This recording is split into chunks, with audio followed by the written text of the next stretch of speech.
워싱턴 포스트 기자가 그랬다니까요. 평양은 맨해튼이다. 평양에서 야경은 의무다. 네, 안녕하세요. 남북통합문화센터 인문학 소통과정 강의를 맡게 된 북한학 박사 박소혜입니다. 네, 북한 주민의 주거 공간과 문화에 대해서 말씀드리려고 하는데요. 북한에서 제작한 드라마를 통해서 평양 고층 아파트에 사는 주민의 생활을 살펴보려고 합니다. 그렇게 생각하는 분들도 계실 텐데요. 현실을 기반으로 해서 이를 개선한 이상적인 모습을 보여주는 것이 북한의 드라마입니다. 교훈적이고 교양을 끌어내는 도덕적인 성격을 넣는다는 것인데요. 대중을 대상으로 하는 매체답게 웃음을 주는 코드도 들어있습니다. 실생활의 문제점을 보여주고 나서 그게 아니라 이렇게 해야 한다 이런 정답을 보여주기 때문에 실생활을 비트는 그 부분에서 우리가 궁금했던 실생활 자체를 볼 수 있는 면이 있습니다. 꾸며지는 부분이 있는데요. 그거는 어떤 의도가 들어있는 것이기 때문에요. 이게 정말 현실과 전혀 상관없이 꾸며졌다기보다는 굉장히 의도와 목적에 따른 꾸며진 거라고 할 수 있겠습니다. 네, 북한의 다양한 주택 유형들을 사진으로 보여드리겠습니다. 첫 번째 사진은 중국 접경에 있는 압록강 마을 낮은 단층집이고, 두 번째 사진 역시 평안남도에 새로 건설된 비슷한 모양의 낮은 단층집입니다. 다음 보여드리는 사진들은 초고층 아파트가 즐비한 평양의 풍경입니다. 2015년 준공된 평양 미래과학자거리에는 53층 아파트가 올라갔고요. 2017년 준공된 평양 여명거리에도 70에서 71층 건물이 세워졌습니다. 83층 살림집이 가장 높은 집이라고 합니다. 네, 그래서 이러한 평양의 새로운 모습에 대해서 워싱턴 포스트 기자가 2016년 기사에서 평해튼이라는 말을 사용했죠. 평양과 맨해튼을 합친 말인데요. 평양이 높은 스카이라인을 형성한 데다 자본이 많은 특권층의 자본주의적인 소비 생활로 변했다는 것을 비유한 말입니다. 평양의 초고층 건물 풍경이 자본주의로의 전환을 보여주는 것일까요? 아니면 사회주의 우월성을 보여주려는 것일까요? 우리는 북한에서 제작한 드라마를 통해서 이러한 요소들을 살펴보려고 합니다. 네, 북한에서 평양의 초고층 살림집을 배경으로 하는 드라마 두 편을 선정해 봤는데요. 김정은 정권이 시작된 초반인 2013년에 제작된 기다리는 아버지와 우리 이웃들입니다. 기다리는 아버지는 2012년 완공된 평양 중심과 창전거리가 배경으로 평양에서 가장 좋은 유치원으로 알려진 경상유치원에 다니는 아이들과 그 가족이 드라마의 중심을 이루고 있습니다. 우리 이웃들은 평양 중구역의 고층 아파트에 사는 이웃들의 이야기를 담았는데요. 주인공 여성의 직업은 승강기 운전공입니다. 우리나라에서는 엘리베이터 안내원이라고 하는데 이제는 거의 사라진 직업이기도 하죠. 세 가지 변화를 말씀드리고 싶습니다. 첫째, 도시 경관이 입체화되었고, 둘째는 개별 공간이 분리되었으며, 셋째, 좌식에서 입식으로 이행하였습니다. 북한의 드라마에서 이러한 입체적인 도시 경관은 건물과 주거 공간 안에서 표현되고 있습니다.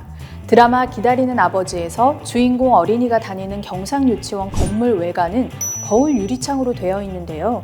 이것은 보는 사람 시선에서 건물에 비친 거울 유리창으로 맞은편의 고층 아파트가 보이도록 하는 것입니다. 미러 유리창은 입체감이나 빛을 보여주는 효과적인 소재이기도 하죠. 평양의 입체성은 도시를 전체적으로 부감했을 때도 느껴지지만 건물의 소재를 통해서도 보입니다. 북한의 도시 기획이 국가의 계획으로 이뤄진다는 점을 생각하면 통치의 관점이 인민의 시선으로 보이도록 하는 것이라고 할 수 있습니다. 건물 외관을 타이트하게 잡아서 배경으로 고층 살림집이 비추고 경애하는 김정은 장군님 고맙습니다 라고 써있죠. 이것이 드라마지만 여기서 하고자 하는 이야기라고 할 수 있겠네요. 유치원, 피아노방 등 실내 장면에서도 창문 밖으로 고층 살림집이 보입니다. 실내 공간을 비추면서도 창문을 함께 배치해서 창밖 풍경이 함께 화면에 들어오도록 하는 것이고요. 밝은 조명과 거울을 두어서 실내를 넓어 보이게도 하고 있습니다. 다음으로 평양 중구역의 아파트 집안 거실에 무심하게 켜놓은 것 같은 TV 속 화면에서도 고층 살림집을 볼 수 있습니다. 외부의 도시 경관이 마치 이 주거 공간 안에 속한 것처럼 보이는 효과를 줌으로써 TV는 도시의 입체성을 보여주는 중요한 역할을 하고 있는 것입니다. 네, 고층 아파트는 국가가 그 입주자를 배정을 해주기 때문에 일반 서민들은 살기가 어렵다고 볼 수 있습니다. 고층 아파트의 생활 모습은 굉장히 북한에서도 평양에서도 특권 계층이 사는 곳이라고 할 수 있겠습니다. 네, 드라마 우리 이웃들의 주인공 직업은 엘리베이터 안내원인 승강기 운전공인데요. 북한의 고층 아파트가 들어서면서 새롭게 생긴 직업이라고 볼 수 있습니다. 여기서 승강기는 고층 아파트의 정체성을 보여주면서 주거 공간들을 수직으로 연결하는 매개물입니다. 이야기의 전개가 승강기를 매개로 이뤄지면서 도시의 입체성을 보여주고 있죠. 아파트 단지를 들여다보면 복도식 아파트인데요. 이는 주거 공간을 수평적으로도 확대해서 수용 인원을 키우는 것입니다. 북한의 농촌 문화주택이 수직적, 수평적 확장을 고려하지 않은 평면적 조망도로 되어 있는 것과는 차이가 있습니다. 한편 평양의 고층 아파트 역시 북한 농촌 주택들처럼 담장이나 울타리가 없습니다. 이것은 사적 공간이 없다는 것으로 이 공간이 모두의 공간이 될 수 있다는 의미이기도 한데요. 여기서 사회주의적 북한의 기획을 찾아볼 수 있습니다. 네, 드라마에서는 등장인물들이 가로등과 조명으로 밝게 빛나는 거리를 거니는 모습이 자주 나오는데요. 고층 아파트는 이러한 빛을 담는 그릇이 됩니다. 조명을 북한에서는 불장식이라고 하는데요. 북한에서는 평양시 관리법을 만들어서 평양의 야경을 의무로 하고 있습니다. 드라마 기다리는 아버지에서는 학부모가 아이들을 개선 청년공원 놀이공원에 데려가는 장면도 화려한 조명으로 장식된 놀이공원의 야간 개장을 보여주는 것입니다. 인공위성 사진에서 보시면 북한 지역에 빛이 없어서 까맣게 된 것을 가지고 전기 에너지가 부족하다는 것과 함께 북한이 국제사회에서 조롱을 받았던 적이 있었습니다. 북한에서 야경을 강조하는 것은 이러한 국제사회의 시선에서 벗어나려는 의도도 있을 것으로 보이는데요. 야경을 신경 쓴다든지 당대회를 야간에 실시하고 불꽃놀이를 하는 것도 그 연장선에 있다고 해석할 수 있을 것 같습니다.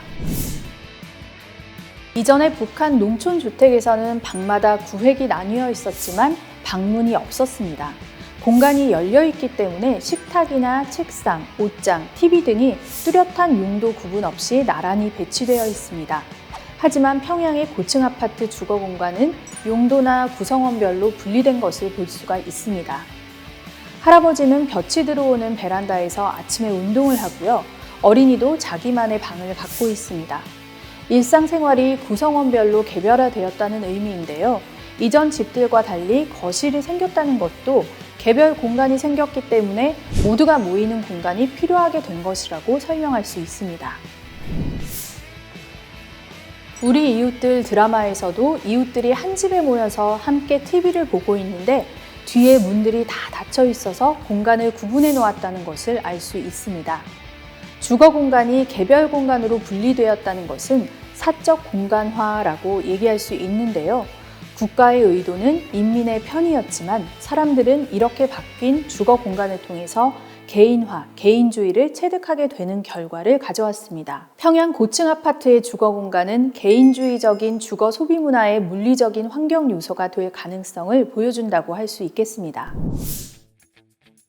평양의 아파트 주거 공간 자체가 국가에서 다 계획하고 이렇게 만들기로 한 것이기 때문에 북한 정권에서 반감을 가질 리는 없고요. 하지만 사실 사회주의나 자본주의나 사는 모습은 어떻게 보면 다 똑같습니다. 사회주의에서 설명하는 방식이 우리는 집단주의를 강조한다 이렇게 하고 있는 거고요. 자본주의에서는 개인주의나 자유주의 이런 거를 존중하는 것이고요. 이렇게 설명하는 방식이 다를 뿐 사실은 사는 모습은 비슷하기 때문에 이게 사회주의에 위배된다 이렇게 보기는 조금 어렵습니다. 설명하는 방식에 따라서 그게 다른 거기 때문에요. 드라마 우리 이웃들의 입식으로 된 부엌과 식탁이 살짝 나오긴 하는데요. 이곳에서 사람들이 식사하는 모습은 드라마 내내 한 차례도 나오지 않습니다. 입식 의자와 식탁이 있지만 낮은 상을 차려서 식사를 하는 모습을 볼 수 있습니다. 거실에도 의자들이 놓여 있지만 이 집을 찾아온 손님들은 의자에 앉지 않고 바닥에 앉습니다. 주거 공간이 변화하고 가구들도 입식 중심으로 바뀌었지만 아직 몸은 좌식 생활에 익숙한 것이죠. 평양 고층 아파트 사람들에게 좌식 생활이 더 편해 보입니다. 아직은 좌식과 입식이 혼재된 모습을 보여주고 있습니다. 드라마 북방의 노을에 나오는 농촌 문화주택에서도 좌식 문화가 나타나는데요. 방에는 컴퓨터와 의자, 책상이 있지만 학생은 바닥에 앉아서 사과를 먹고 책을 보고 있습니다. 북한에서는 김일성 시기부터 우리나라의 전통적인 양식인 온도를 강조했고 김정일도 벽난로가 아니라 온도를 강조한 바 있기 때문입니다. 한편 북한에서도 입식은 새 시대의 요구라고 말하고 있고 새 시대의 요구에 맞게 입식으로 건설한다라는 구호를 내세우고 있습니다. 앉아서 생활할 때와 서서 생활할 때는 행동 반경과 시선이 달라집니다. 좌식 생활에서는 앉은 높이에서 손 닿는 곳에 일상적인 사물이 놓이고 시선이 고정되는 반면 서서 이동할 경우에는 각각의 공간에 가구와 사물을 놓게 됩니다. 입식 생활은 사물의 용도를 구분하는 개별화 기능을 하기 때문인 것이죠. 주거 공간이 좌식에서 입식으로 바뀐다는 것은 북한이 인민의 편의성을 위해서 서구 자본주의 양식인 입식을 들여온 것입니다. 인민을 내세웠지만 결국 자본주의적인 생활 양식과 소비를 불러오는 결과를 가져오게 됩니다. 하지만 이러한 평해튼 현상은 북한 주민들의 일반적인 모습도 아니고 평균적인 소비 문화도 아닙니다. 시대와 계층이 특정된 북한의 주거 소비 문화라는 점에서 확대 해석은 경계해야 할 것입니다.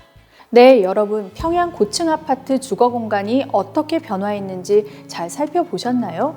재밌게 봐주셔서 감사하고요. 2부에서는 평해튼 주민의 생활을 구체적으로 살펴보겠습니다. 감사합니다.